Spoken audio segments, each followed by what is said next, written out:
ईश्वर की बनाई हुई यह सृष्टि निश्चय ही बहुत अद्भुत है और भारतीय मनीषियों और ऋषियों ने प्राचीन काल से ही इसके रहस्यों को बहुत कुछ ढूंढ लिया था। क्या आप जानते हैं कि भारतीय श्रुति ग्रंथों में ऋषियों ने ईश्वर की सृष्टि के 4 विभाग किए।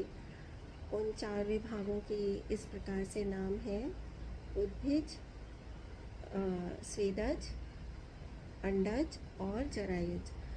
संभवतः आप लोग इसे पहले से ही जानते भी हैं। उद्भिज सृष्टि वह है जो कि धरती को भेद कर या छेद कर प्रकट हो। इनमें सारे वृक्ष, लताएं, पेड़ पौधे इत्यादि आते हैं। इसके बाद आती है स्वेदज सृष्टि।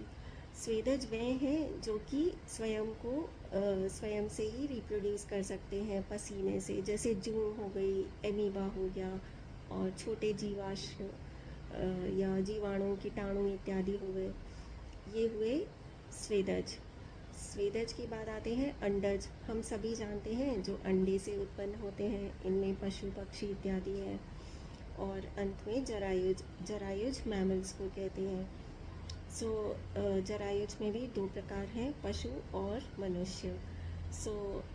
आगे इंटरेस्टिंग फैक्ट ये है, श्रुतियाँ कहती हैं ईश्वर इन सभी सृष्टि में अंश रूप से विद्यमान रहते हैं।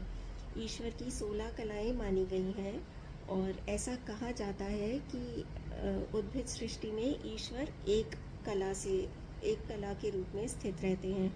उसके बाद स्वेदज सृष्टि में ईश्वर 2 कलाओं से युक्त रहते हैं और अंडज सृष्टि में ईश्वर की 3 कलाएं उपस्थित होती रहती हैं। और जरायुज में जीव जगत में या जीव जंतुओं में ईश्वर 4 से 5 कलाओं के रूप में स्थित रहते हैं और ईश्वर की 5 से लेकर 16 कलाएं मनुष्यों में स्थित होती हैं। यह भी हम सभी जानते हैं कि भगवान श्री कृष्ण ईश्वर के पूर्णावतार कहे जाते हैं, क्योंकि उनमें ईश्वर की 16 कलाएं विद्यमान थीं या हैं। That was a trivia. Thank you.